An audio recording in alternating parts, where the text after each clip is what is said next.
You're listening to the Nest Podcast. Catch the Facebook Live recording every Monday at 7 p.m. Eastern Time on Sportszilla TV. Enjoy the show.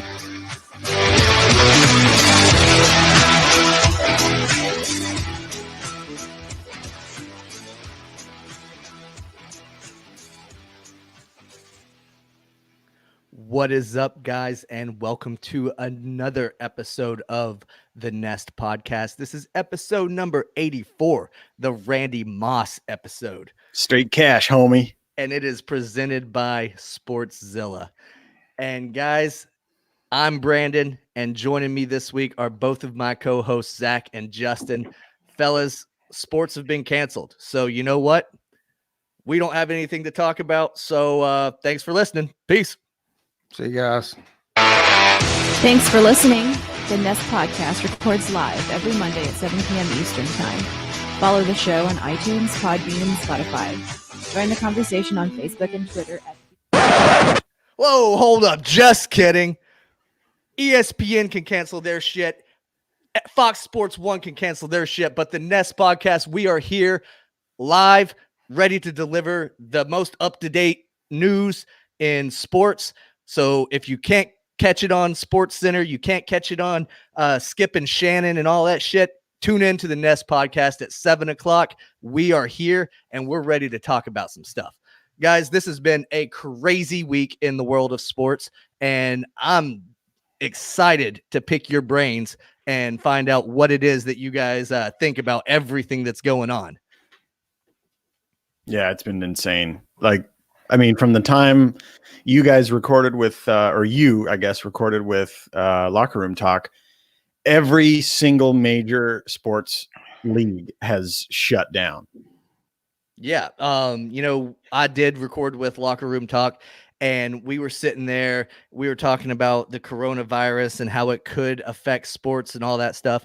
And then literally 10 minutes after we got done with that podcast, we found out that Rudy Gobert had tested positive, and then the NBA promptly shut down. And then the next day, like Zach said, pretty much all the other chips started to fall. NCAA caved, and now there's no March Madness tournament going on. It's crazy. Like day 5, 6 without sports, and I've been texting you guys every day, like, what am I supposed to do with myself? I feel like Ricky Bobby. I don't know what to do with my hands. It's been awful, man. So, I've been seeing a lot of stuff floating around on the internet, and it seems that there's like two different schools of thought when it comes to Rudy. It's either some people think that he's some sort of accidental hero, and because he got sick and he was the first, athlete to get sick, it prompted all these shutdowns, and it potentially is going to keep a lot of other people, fans, other players and stuff like that from getting sick. But then a lot of people just want to vilify the man and say like it was because his own jackassery that he got sick and was infecting other people. So where do you guys stand on that? Is he a hero or a villain? I say he's a villain, man. Just for the fact that after he got it, he was touching everybody and touching the mics and just being an ass about the whole situation.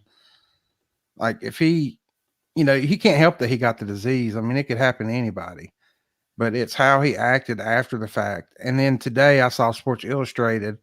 He posted something saying, basically trying to be the hero again, talking about how to wash your hands. And it was kind of like an announcement for everybody to stay clean and shit, which that pissed me off even more because you could just tell how fake it was. Yeah, I'm leaning with you, man. I'm definitely thinking that he's pulling the villain card out here, because not only did he shut down my sense of entertainment and enjoyment with sports, but he could have potentially ruined a lot of people's lives by just being a jackass. He admitted that he was going out and, touching all the cameras and the microphones of the media, and he was messing with people's heads and all that stuff. Like he got Mitchell sick just because he was his locker mate and was messing with his stuff. So it's bullshit, really. Yeah. Yep, I agree. In my mind, he's a ignorant villain. he didn't really take it seriously. He didn't know what he was doing per se because he didn't know he was infected. But that's why they told us, don't do that shit because you are contagious before you even show symptoms. So stay the fuck away from people, wash your hands and all that stuff. And he didn't want to listen and thought it was a big joke. And now he's got the virus. And I mean, who knows at the end of it all, how many people he'll spread that to, because of course we know the NBA players, but we don't know what they did once they got home, if they gave it to their kids and if those kids gave it to other kids, or if they gave it to media members and then their families. We'll never really know, but that was just a ridiculous thing to do on his part. Yeah, and I agree. And this COVID-19, it's the epitome of cancel culture. It seems like any mention of it, and people are quick to just cancel stuff. My son started playing t-ball this year, and we had to suspend our season for all of this. The whole we can't gather in more than groups of 10 now. That's the latest word that I've heard coming from President Trump, is groups of 10 is as big of a group as they'll allow. I know that I work on a floor with about 30 people, so I don't know how the hell that's supposed to work, but it is what it is, I guess. But we had to cancel t-ball, so now my kid not even going to get to play out his season. So it's insane how much all this is changing. My other kid is at home now for the next couple weeks because school shut down, and that puts everybody in a really crazy predicament where they have to try to juggle work and taking care of their kids and getting their kids where they can be with a family member that's not working and all that stuff. It's insane. Yeah, it really is. I mean, especially for parents who basically rely on school to be the babysitter, if you will, of their kids while they're at work.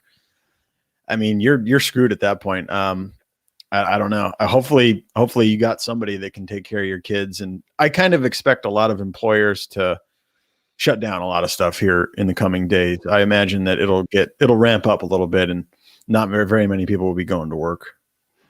Yeah, I know for our end, kind of like you, Brandon, they closed their school down till April 16th today. That's a whole month. Yeah. And we had a bunch of kids at the gym, a couple kids that were going to qualify this year for nationals. Trenton's been busting his tail. He had 3 fights in a row, including Golden Gloves.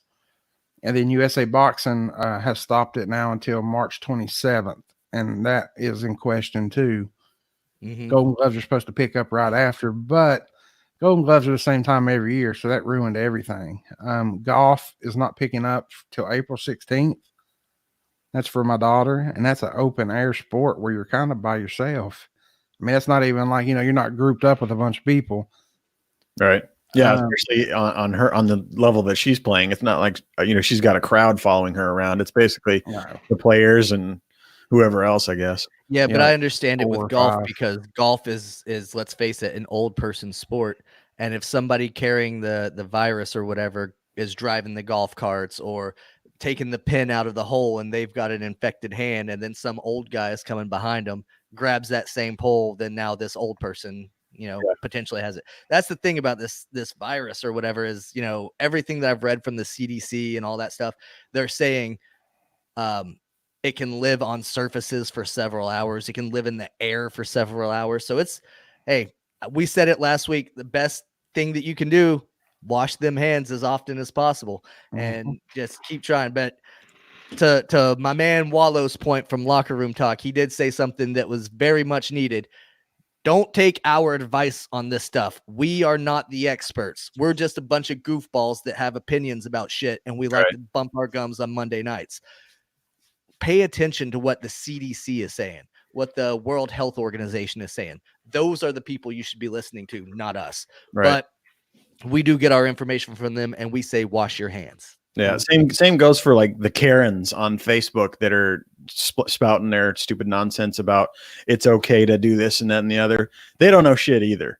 So just because, you've got some loudmouth on your Facebook feed saying all their info and stuff that they think they have some degree in, virus study or whatever, they don't either. So listen to the experts on this for sure. Yeah, there's no vaccine, so I don't care what you know about medicine. You don't know anything about this virus. Sure. Yep. Because if Karen at home knew about this virus, then the shit would already be remedied. Yep. I'm scrolling through the comments now, guys, that we've got rolling in. Thank you guys for commenting. Please keep doing that. We appreciate it. It helps us get a lot of stuff, off of our minds and stuff. And you remind us of the things that we might forget. But I see our buddy Roger mentioned that NASCAR is suspended until May. He also added that the South May riot because of that. I think that's pretty funny. But NASCAR suspended. The major sports we already talked about, but the Boston Marathon got suspended or pushed off until like September or November. And that's the first time in 124 years that they've moved the date of this thing. Wow. They've ran the Boston Marathon in the rain. They've ran it in the snow. They don't care. Nothing is going to change that, but this did. And that's how unprecedented this virus is right now. So stay safe, stay alive. Keep watching the Nest podcast. Speaking on that, I read that the Masters has only been postponed one time, and that was in World War II, and now it's postponed this year.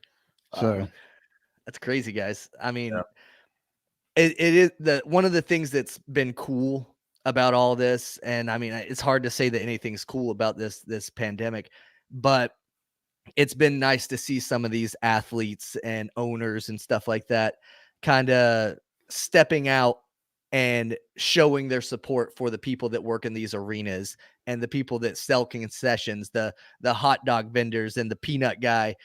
These athletes are coming out on their own and offering hundreds of thousands of dollars. I know Zion came out and said that he's just going to pay everybody's salary while they're off work. Same thing with Mark Cuban. He was kind of the one that kind of kicked off that trend. And he's like, yeah, we're going to pay these guys while we're under suspension. And that's awesome. I like a lot more that Mark Cuban did it because he's the owner of the team and it shows that he's, taking care of his people. It's great that the players are doing it, but I do think that those owners are sitting there like, well, if the players are going to volunteer their money, then I'm just going to keep letting my pockets get fatter.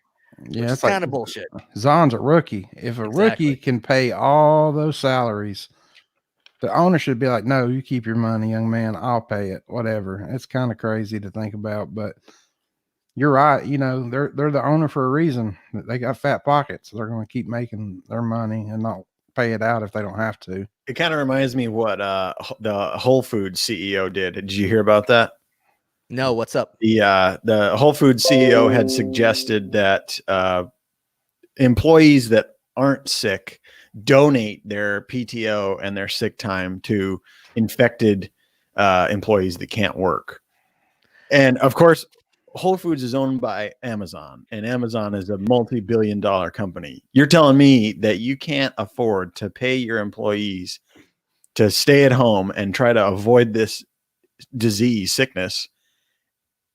That's ridiculous. It's the same kind of thing to me. Yeah, I don't like the idea of taking an everyday worker and having them just donate their vacation time and stuff like that. Because what if they end up needing it like 3-4 weeks from now? Yep. Like from what the CDC and all them people are saying is this is something that could take 8 weeks, 12 weeks, the rest of the year, whatever. So it's definitely insane. I don't like that idea of the common man having to take care of each other whenever we all work for big corporations and big companies like that.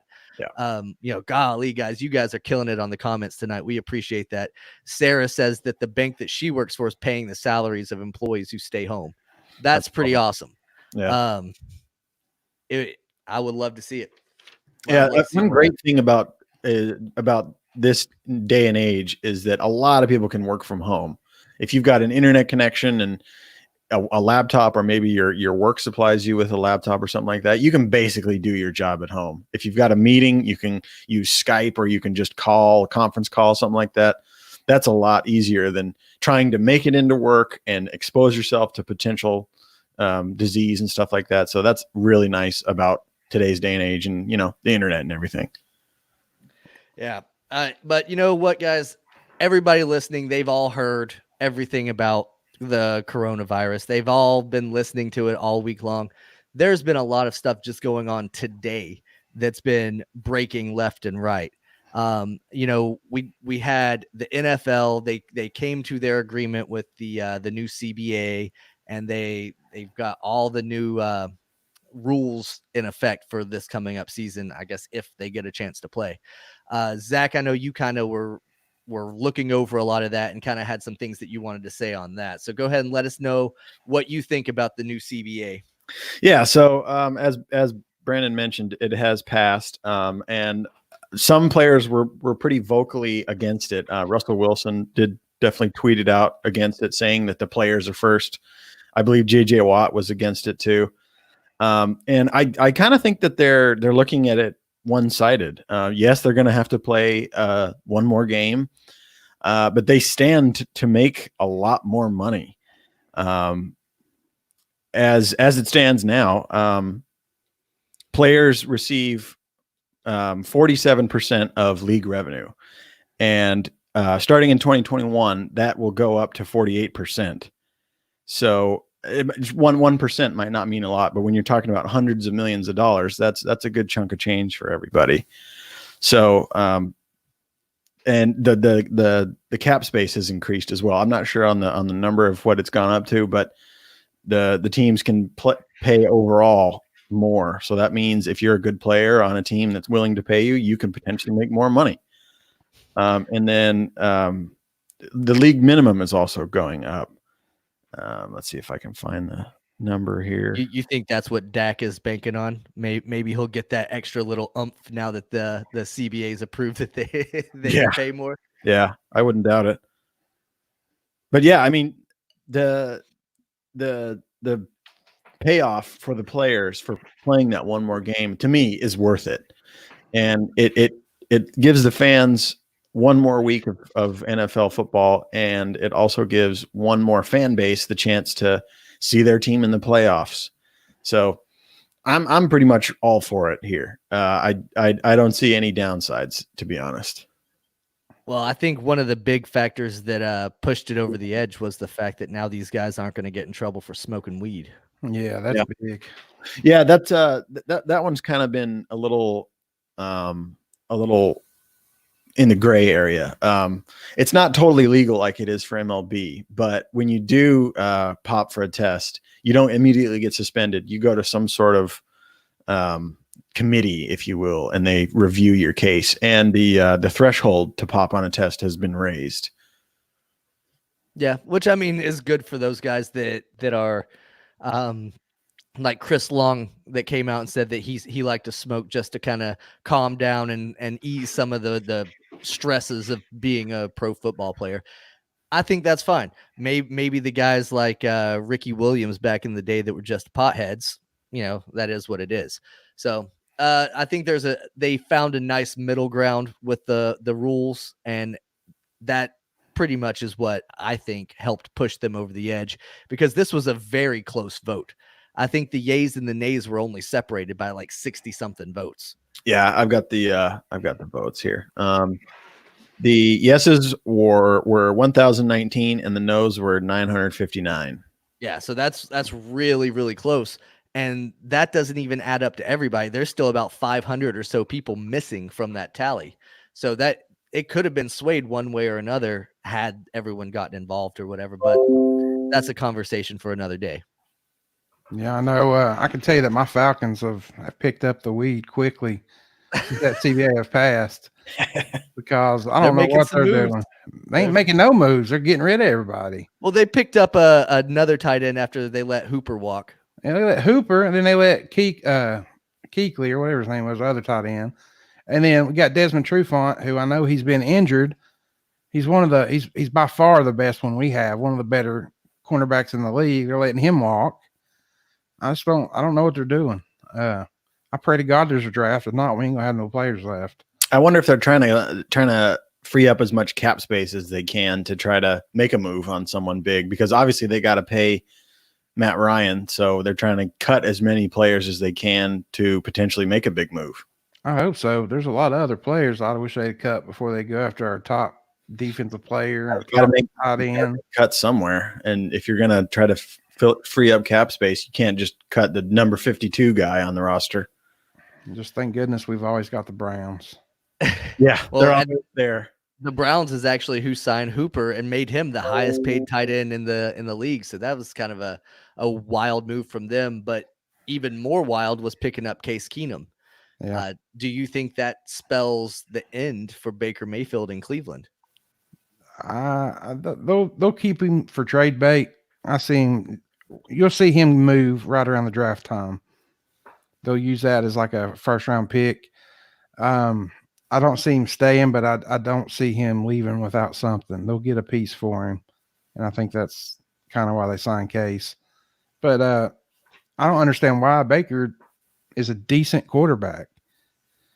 Like he's I would take him over Case Keenum just for the fact that he's still young. He's still got a lot to prove, unless he's done something under the radar that hasn't been in the media or something we don't know about that's happened in the locker room.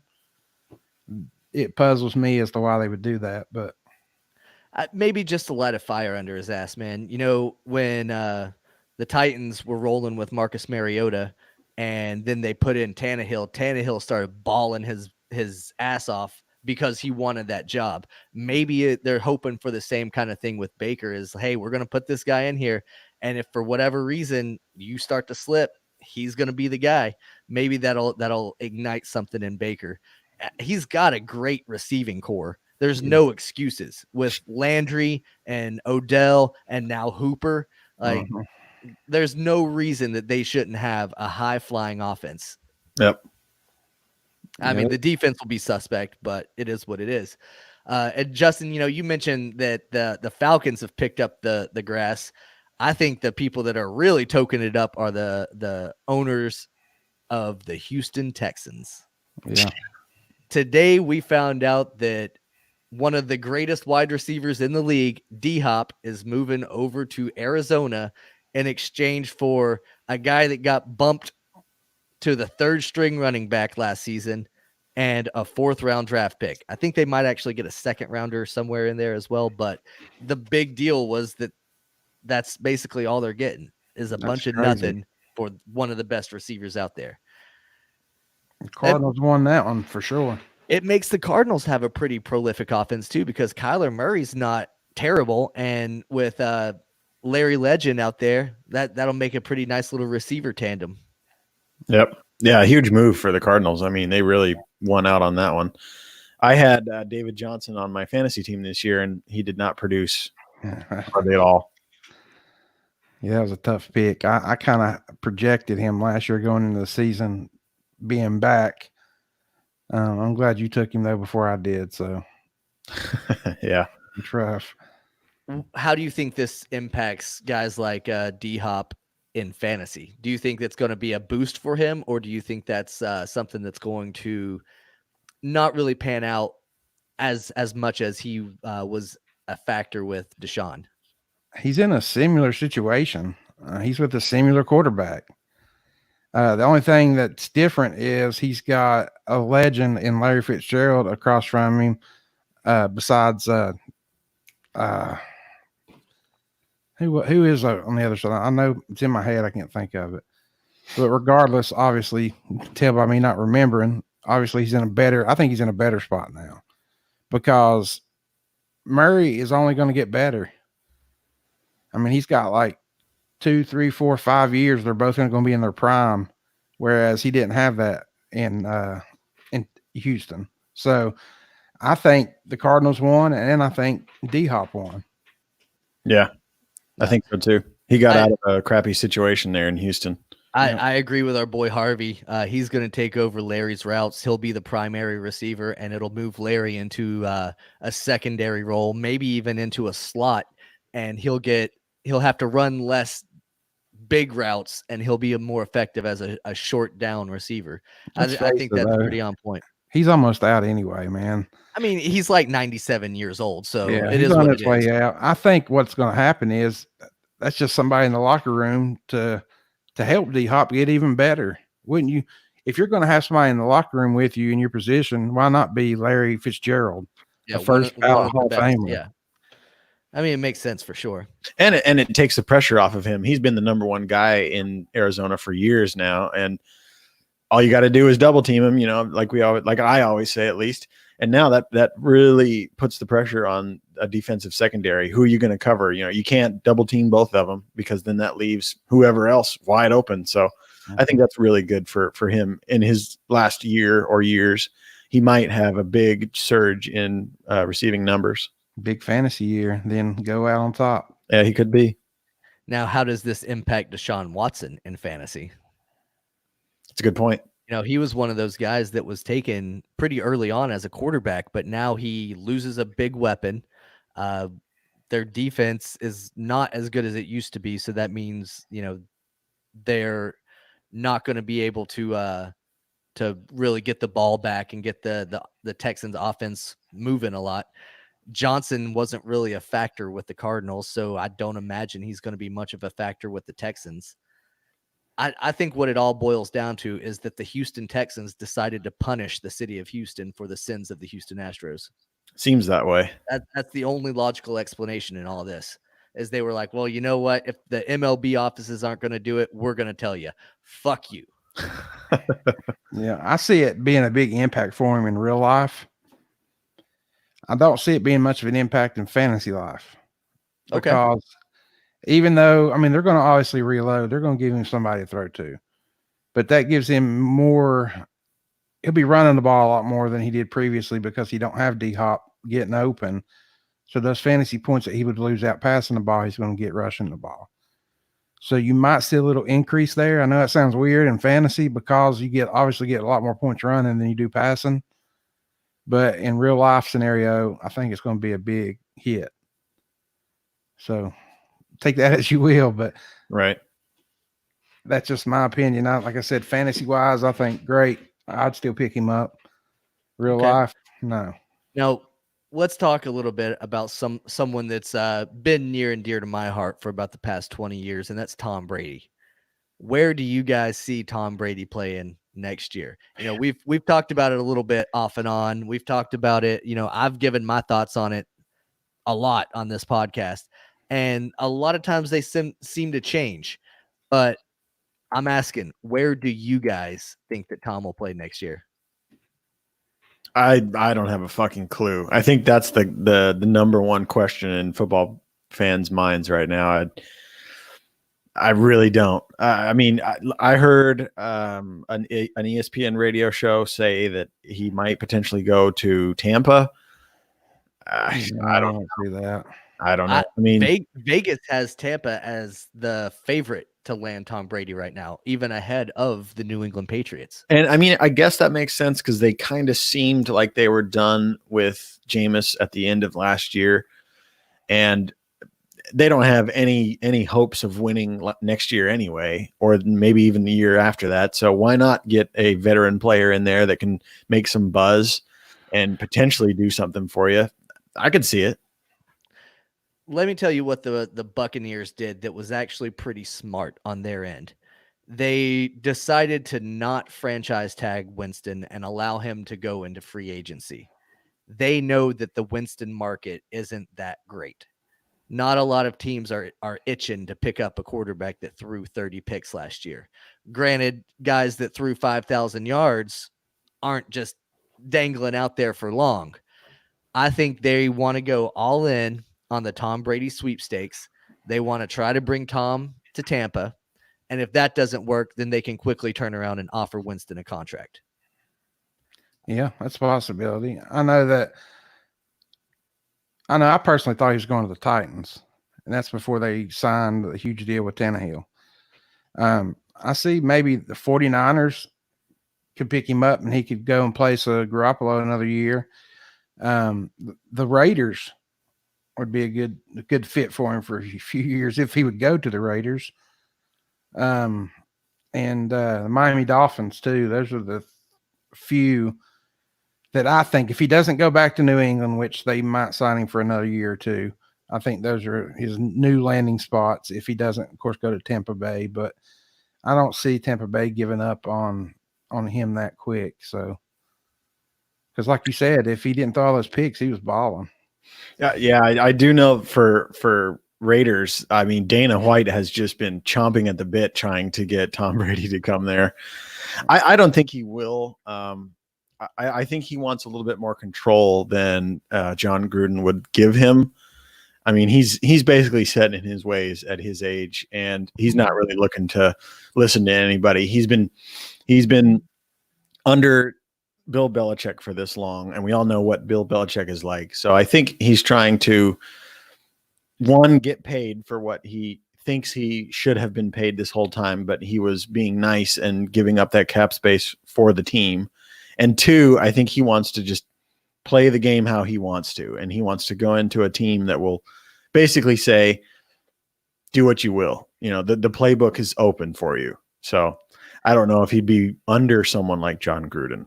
And that's one of the arguments that a lot of people have been making against him going to Tampa, is that playing for Bruce Arenas is kind of like playing for John Gruden, in that they're both old and set in their ways and their style of play. And while Bruce likes to air the ball out, he likes to air the ball out downfield. And that's not Tom Brady's game anymore.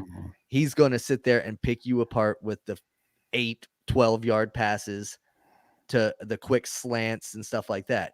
The thing with that would be a big deal for Tom is those tight ends down there in Tampa Bay are legit, and they didn't catch many balls at all last year because Winston wasn't able to hit them.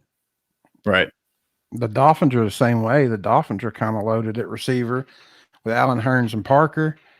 I mean, they're both very talented. And the one that we didn't talk about is the Colts. You know, since they let Andrew Luck, since he walked away, I mean, they got T.Y. Hilton there. That'd be a good little spot for him to slide in, take over what Peyton Manning left, and I think he would do good in Indianapolis. Yeah, so there are some options out there. I am excited to kind of see what any of the listeners say as this episode goes on, where they think that Tom Brady will ultimately end up.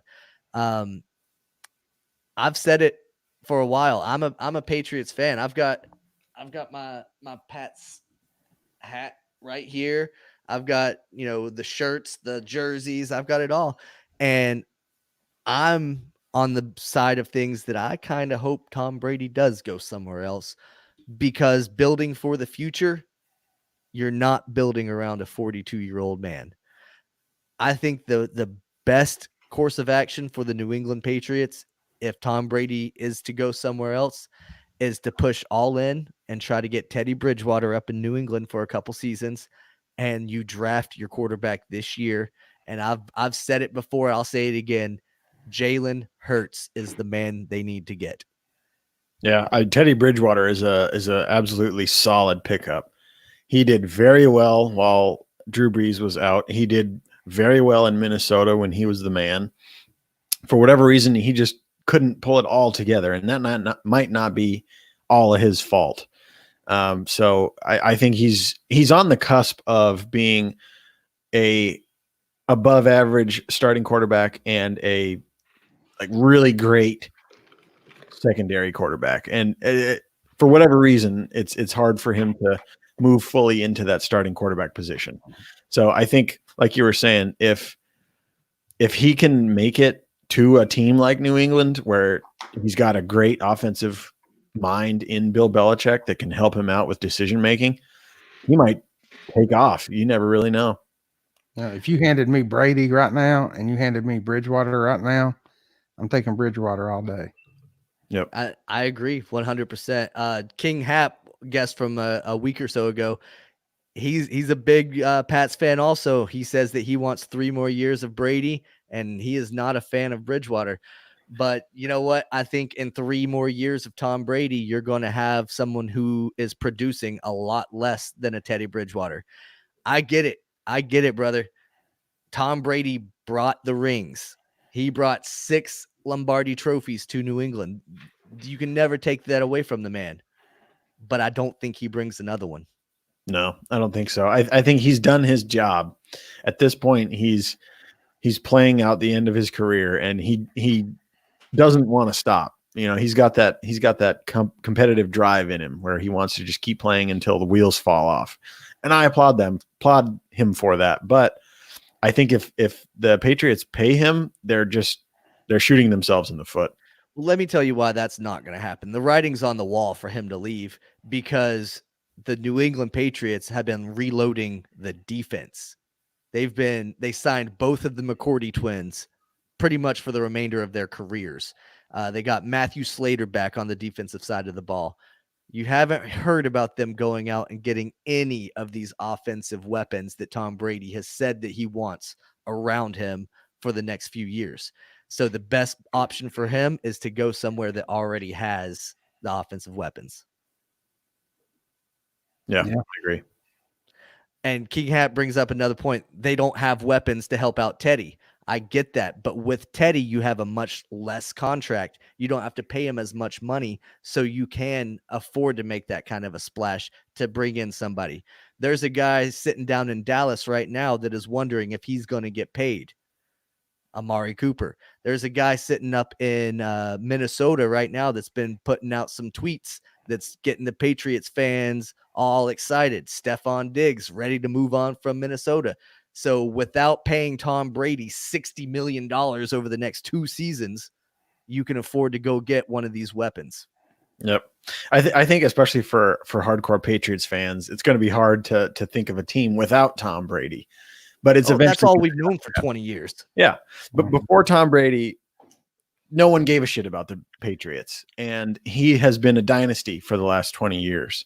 So I get it. It's hard to give up, and loyalty runs strong in the Boston area, I'm sure. But at some point it has to end. And would you rather be the bottom of the barrel in the NFL, or would you rather have a fighting chance and pay 2 or 3 good players that can actually produce something, or a 42-year-old quarterback who has already won 6 rings?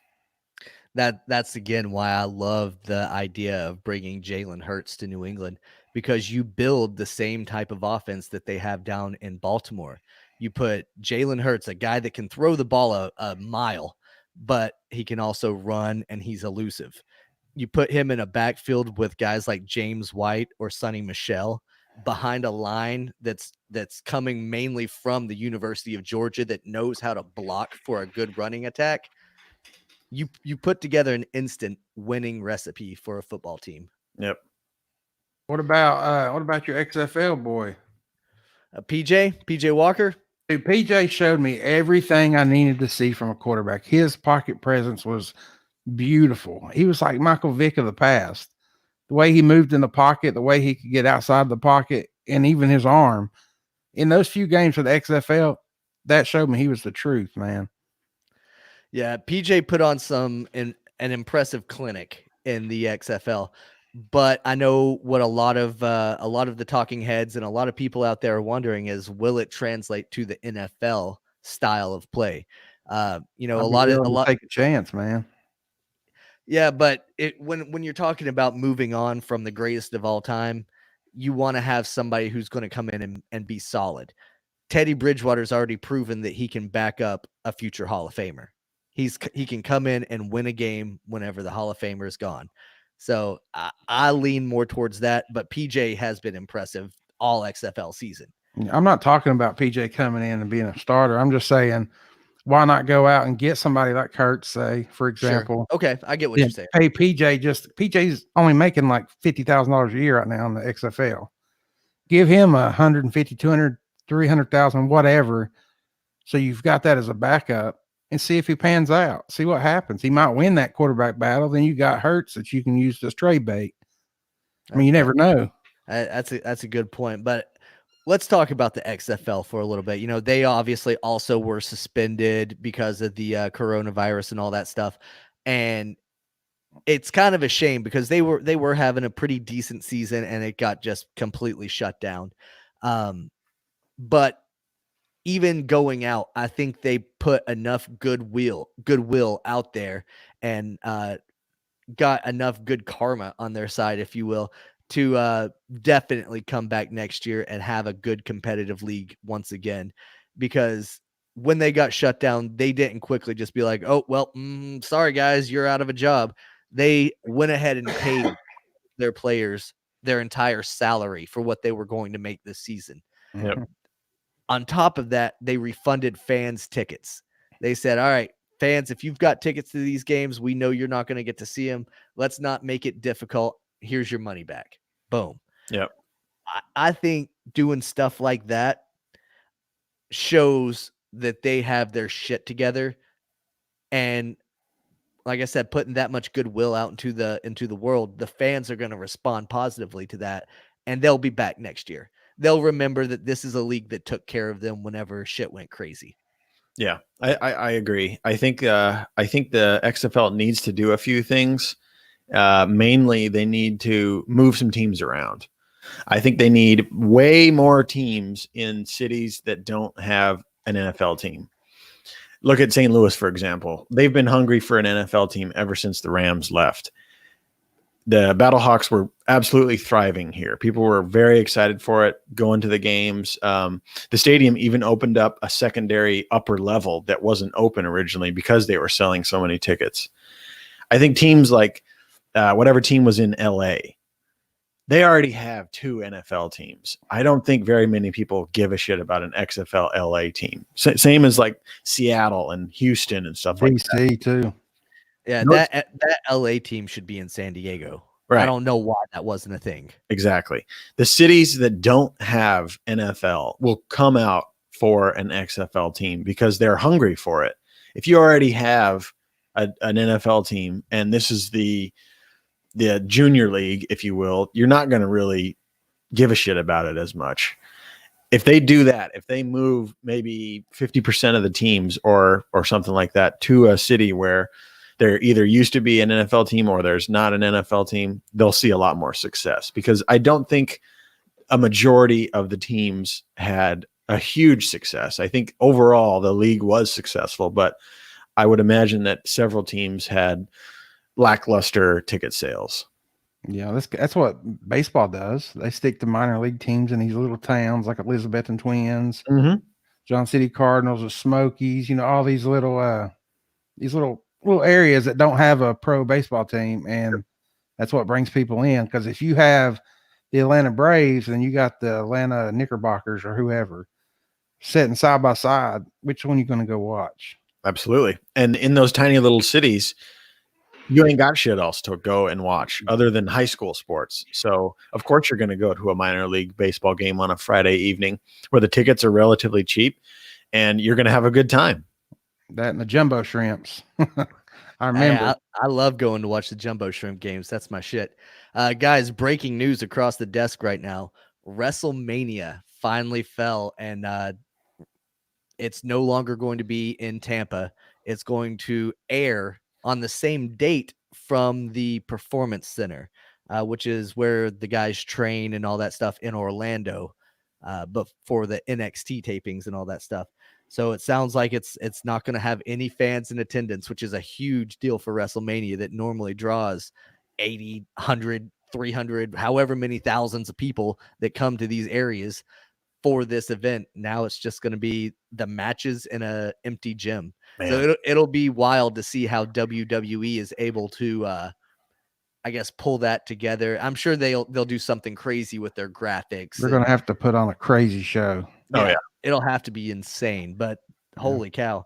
Thanks to our boy Jose for texting me that while we were live so that I could put that on the air. That is nuts. Yeah, absolutely.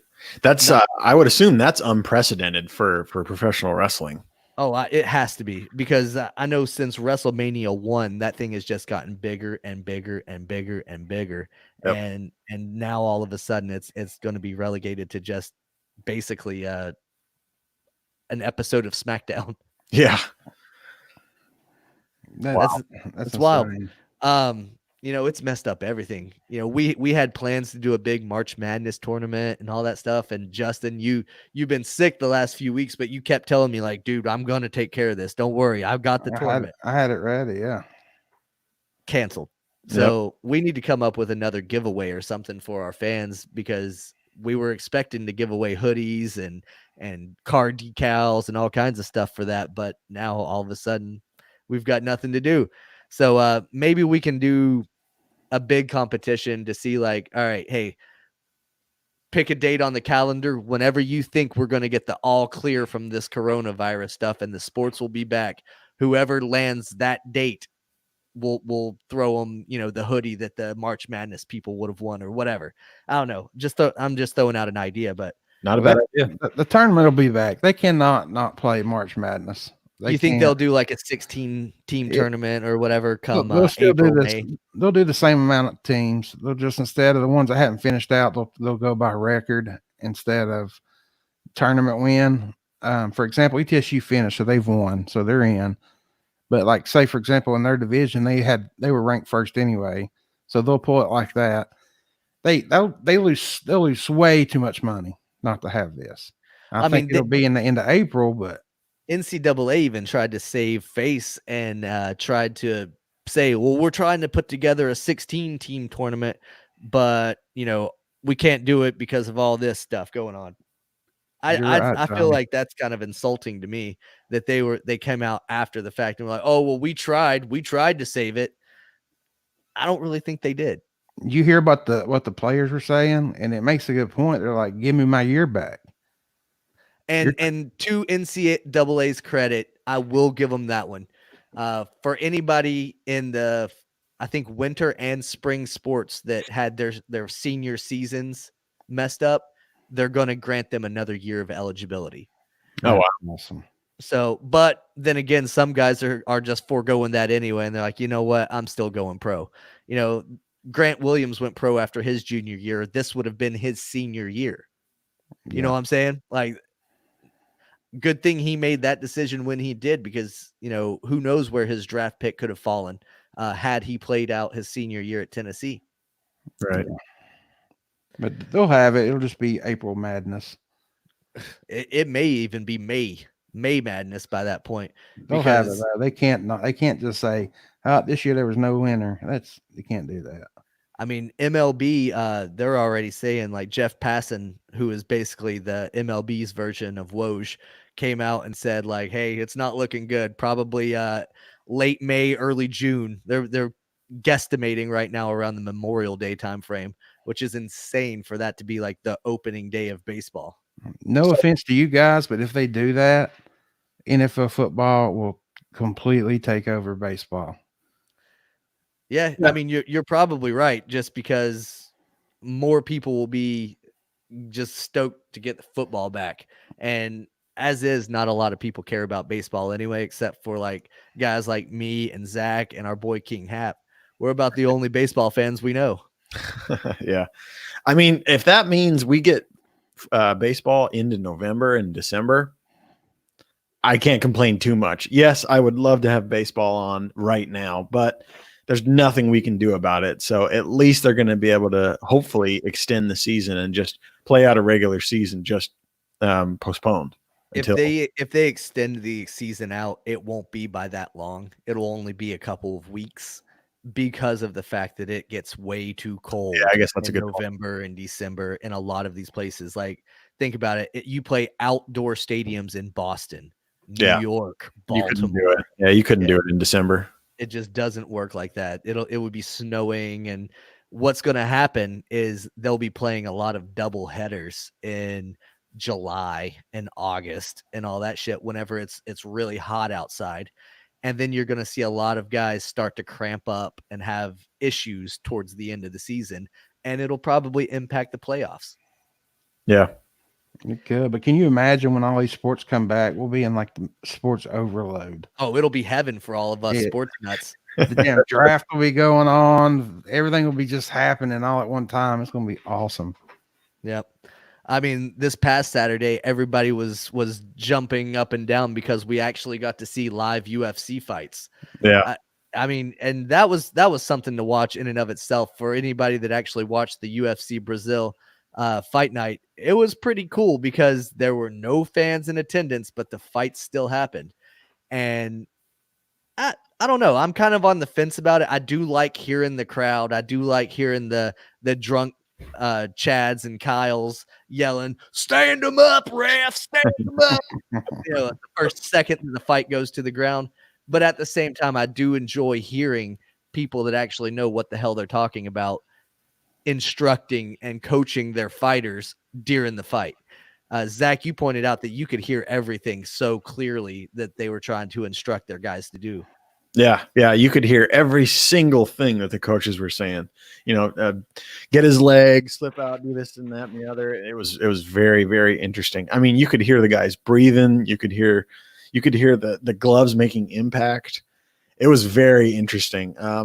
I didn't mind it at all, honestly. For me, the roaring of the crowd is just like any other old sports, event that you hear that everywhere. So this was unique, and I think MMA lends itself to that kind of environment more so than like a football game or something like that, where you can hear things and you otherwise wouldn't. That kind of make it interesting because you're there basically to see two guys go at it anyway. So you're not really, at least on TV, you're not really there for a spectacle. You're there to see who comes out on top. So it kind of gives you an inside view of the fight that I thought was really cool. What did you guys think of these fights? They were pretty good, all things considered. For a free card, they were pretty solid. Yeah, and I think that was going to bode well for the UFC until the news broke yet again today that UFC had to cancel 3 of their upcoming events. They canceled all the ones that they have right before the big one in April. They haven't canceled that one yet, even though they're definitely looking for another venue because New York City is just not going to happen in April. No. I know the dude that tapped. I'm sorry, go ahead. No, go ahead. Yeah, bring it back to that. The dude that tapped early, that was complete bullshit. Kevin Lee? Yeah, the one he tried to argue that tappage. That's bullshit. Who me? No. I was just patting him on the side there. No big deal. Yeah, it's bullshit. That was absolutely terrible. Yep. That's fighting though. It is what it is. But if they do end up canceling the Tony Habib fight, then holy shit, man. This is just, it's a fight that's just never going to happen. Yeah, there's some entity out there that will not allow this to happen. That's a blessing for Tony. No, I don't think so. I think both fighters are just cursed. Imagine back in the day if this was like Ali Frazier and it kept getting canceled. Yeah, it's crazy. Like these are just 2 guys that are at the top of their game, 2 of the best fighters in the world.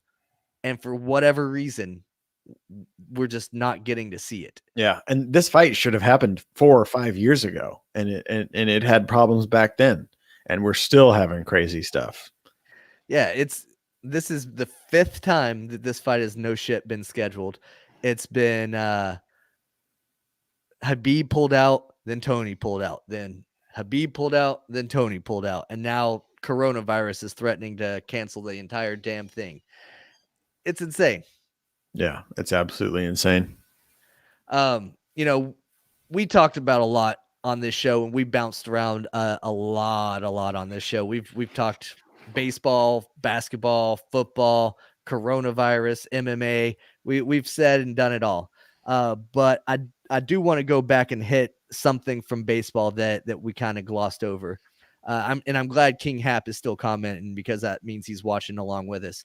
He mentioned whenever he was on that Trey Mancini was getting observed, and we at that time speculated that he had the coronavirus. Turns out it was, in my opinion, far more serious, and he had a tumor removed. Jeez. Which, we talked a little bit back then about how Trey Mancini's one of those guys that he's just a dirt dog, and he'll go out and he'll play hard for you. And he's played to the best of his ability on that Baltimore team. And, I think I speak for both of you guys that we wish him a speedy recovery, and glad that they were able to catch whatever it was that he had in his stomach. But hopefully he's going to make a full recovery and be able to get back out there. Maybe this delay in the schedule will be good for him because it allows him to rehab and not miss any time with the team. Yeah. I think that's one good thing for the baseball world in this whole thing is before the season even kicked off, we had a lot of people hurt. And maybe this little break or hiatus will give the players a few weeks to kind of just heal up, and they don't have to try to get better or try to come onto the field earlier than they should, or they give that, that elbow that's given them a little bit of problems the time it needs to heal. So hopefully this is something good that can come out of all this crap. Yeah, this definitely benefits guys like with minor injuries, guys like Aaron Judge that was battling the ribs. It gives Stanton time to get that calf going. It gives guys like Chris Sale a little bit longer to work out their elbow and hopefully not need Tommy John surgery. Hopefully he can make it through at least a season before it completely shits the bed on him. But yeah, I think that might be the silver lining in all of this is it gives a little bit of recovery time and maybe gives guys time to get shit straight. Did you see that Trevor Bauer had his Sandlot game? Trevor Bauer's the man, dude. Yeah. He's quickly becoming one of my favorite baseball players ever. Yeah. The coolest thing a guy could have done in a time like this. I mean, that was so awesome. Well, and the fact that they were sitting there just taking jabs at the Astros the entire time. They had a fucking trash can on the mound. Yep. I don't know if you saw the live stream, but at the beginning of it, Tommy Pham said, "And no banging on trash cans." Yeah, they continued the little jabs the entire time. It was about a 50-minute live stream, and they just continued to sit there and just make jokes and have just had a good time. And as a sports fan, as a baseball fan, I think we needed to see that because we're all super bummed. Yeah. Call it what it is. Like NBA fans, yeah, you guys are pretty bummed because this messed up your regular season, and a lot of guys were having pretty decent years. It messed up the hockey season, yeah, but this was the beginning, the new baseball season, when the majority of baseball fans are ready to tune in and dive into their favorite teams and get ready for a long season. And now, like Justin said, now that this has all happened, people have already given up on baseball and they're already moving on to football season. And that's terrible for the game of baseball because even when it does come back, the ratings are going to be piss poor. And you're going to have something kind of like with the Maguire-Sosa home run battle to get people excited again. Yep. I don't know. Maybe Trevor Bauer has gone to something with marketing the players and trying to get MLB behind pushing individual players and trying to brand the sport that way to a younger crowd. Right. Yeah, absolutely. I mean, he seems to be pretty savvy with the way that, social media works and how to actually get a fan base excited for things. He seems to do a lot of stuff with his, I don't know if it's his page, but that momentum page that he definitely works with them a lot. So yeah. I mean, he's got something going for sure. I remember when he threw his fit with the Indians and threw that ball and was then traded soon after. I didn't know what to think about him. I knew he was kind of a hothead before that, but he might just be a passionate guy. I'm thinking so. I'm the same way. I was like, look at this prick trying to show up Tito. You don't do that. And then he was promptly traded. But now, like I said a few minutes ago, he's becoming one of my favorite guys just because of his personality. Right. For sure. One thing that I'm not a fan of is the fact that in all of this nonsense, the Red Sox investigation got put on hold. Really? Yeah. Of all things, we're going to just say, okay, well, this thing that we've been working on, we're just going to just forget about it for a little while and all that stuff. Now's the perfect time for them to just go ahead and come out and be like, hey, look, there's nothing here, because look at what this potentially could do. Your boy, Alex Cora, is waiting on a punishment. He never got punished from the Houston Astros scandal because Manfred said that he was going to roll it all in together whenever the Red Sox stuff comes out. So your boy Alex Cora is sitting there waiting. If this shit doesn't come out until the season starts in May or June and he gets a year suspension, is that going to be retroactive to the beginning of a season? Or is that going to say, hey, you've got a year suspension starting now, so next season he's not even going to be eligible to come back and be in a big league dugout? And then he basically gets a 2-year suspension when AJ Hinch and the GM, I can't think of his name off top, Jeff Luhnow, when those guys only got a year and they're back in business. Yep. Yeah, that's bullshit. That to me is huge bullshit. especially, considering that for everything that I've seen and from everybody that's come out and said anything publicly, the Red Sox haven't done shit. All they did was intelligently used the replay system that MLB put in their dugout. Seems like MLB should be the one eating that fucking punishment. Yeah, I think Rob Manfred got the out that he so desperately wanted. Oh, coronavirus! We gotta stop all this, because he didn't want to come out and say that there was nothing found anyway, which is why he was pushing it back farther and farther and farther. So he finally got his little excuse, and now he doesn't have to worry about it for a month or two.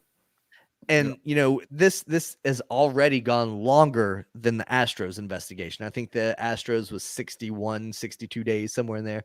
The Red Sox investigation has now been going on for like 75 days. Because the Astros was clear cut. Well, because the Astros, they had something on them. Everybody on the internet was able to see it, and the internet was the ones that really were putting out the evidence, and MLB was just like, oh, huh, that's interesting. Oh, huh. Yeah. Well, we'll take care of that.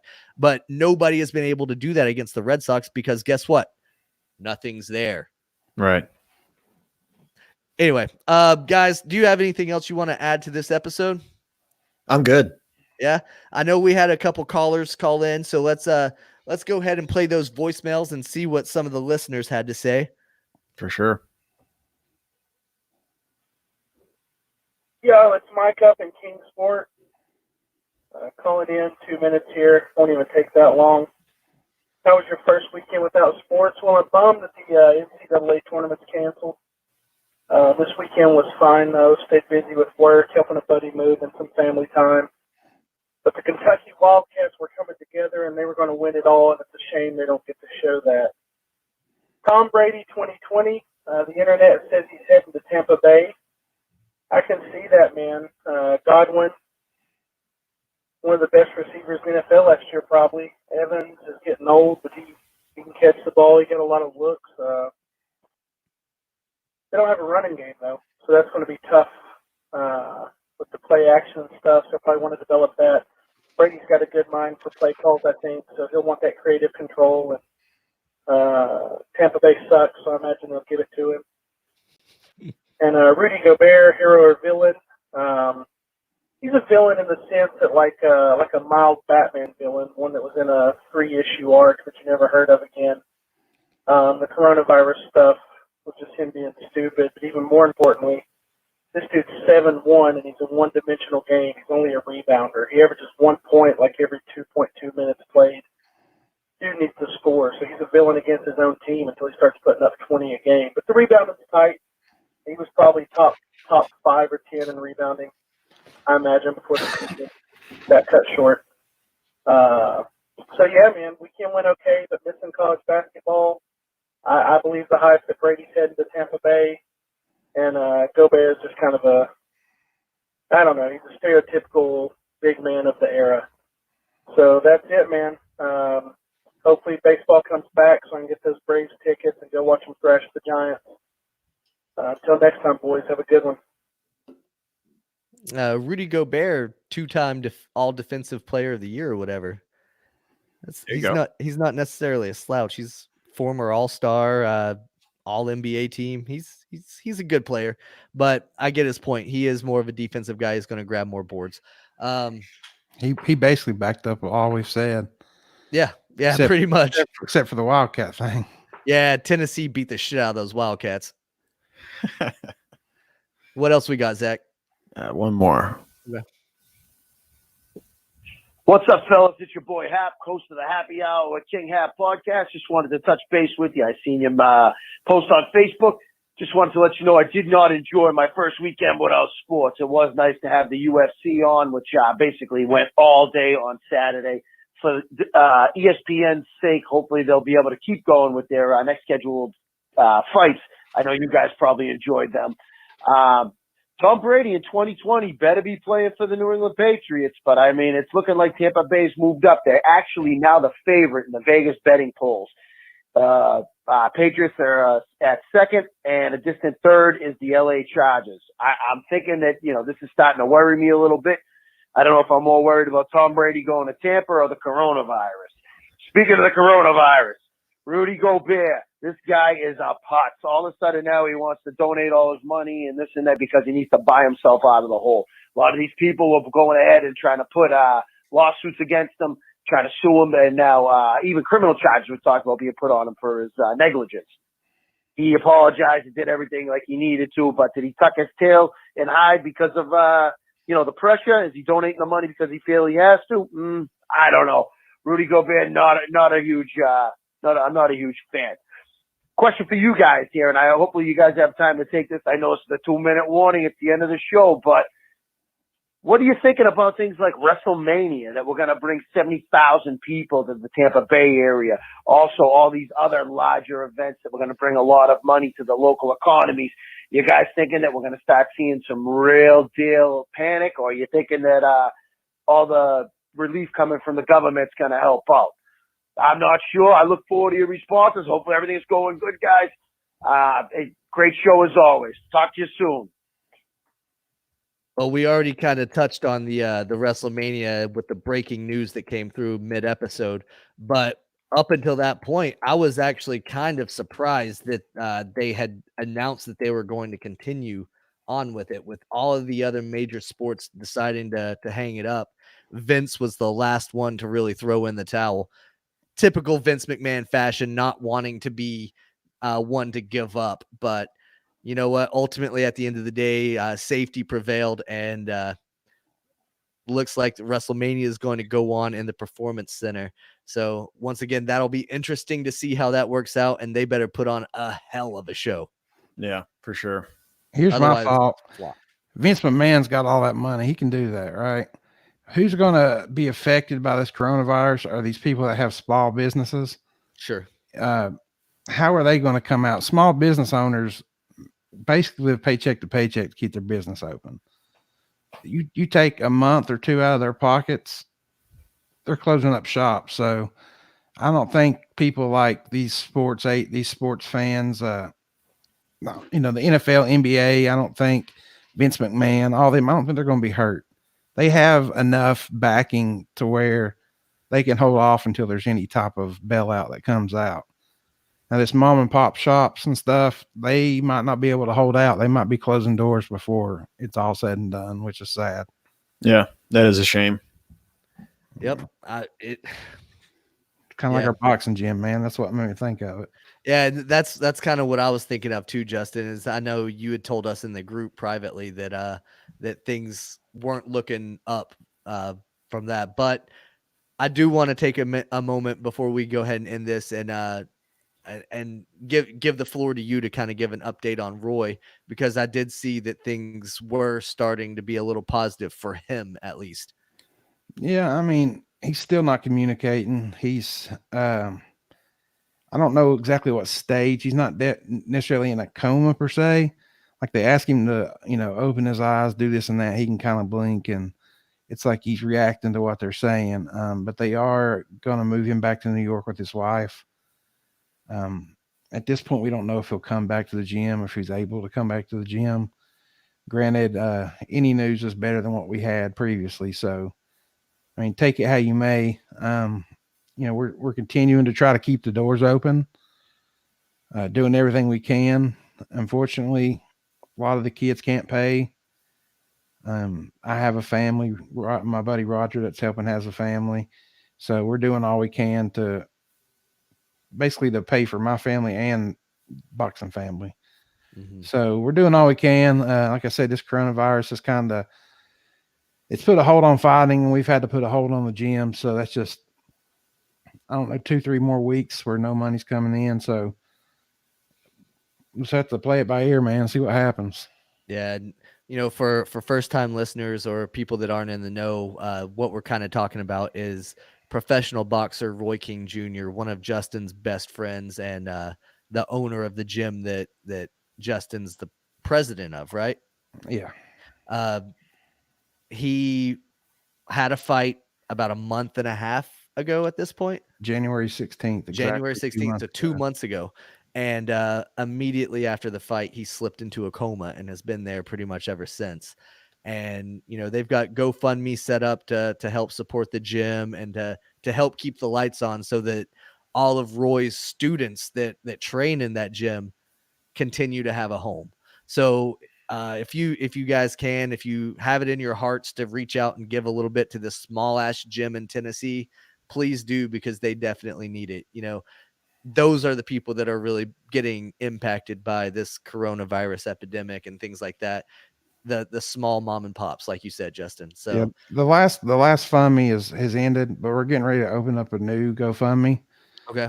I'll share it with the page once we get everything done. Like I said, we're trying to clean right now, and we've cleaned so much stuff, dude. Just years and years of gym stuff. It's not been touched.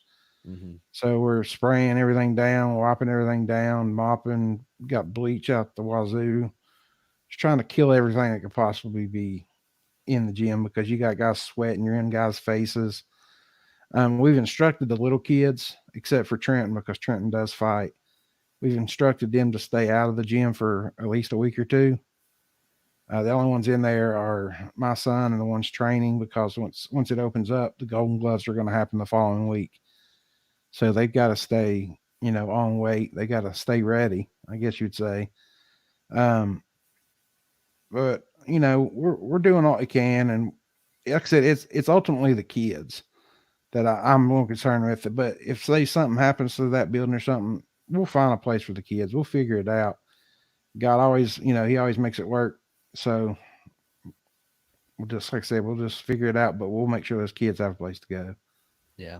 And that is the most important thing, because you guys do get a lot of these kids that are otherwise they don't have anywhere else to go, and you're taking them off the streets and giving them a place to where they can actually turn into, something that you can be proud of, they can be proud of, and, it gives them a direction in life. And that's very important. And it's a good cause to have those doors open. So yeah, if you can help out, we'll make sure that gets shared out to everybody, and it's got a little bit of visibility. Other than that, guys, thank you all for watching and commenting and listening with us. We do this every Monday night for free. So we appreciate everybody that kind of participates and joins along.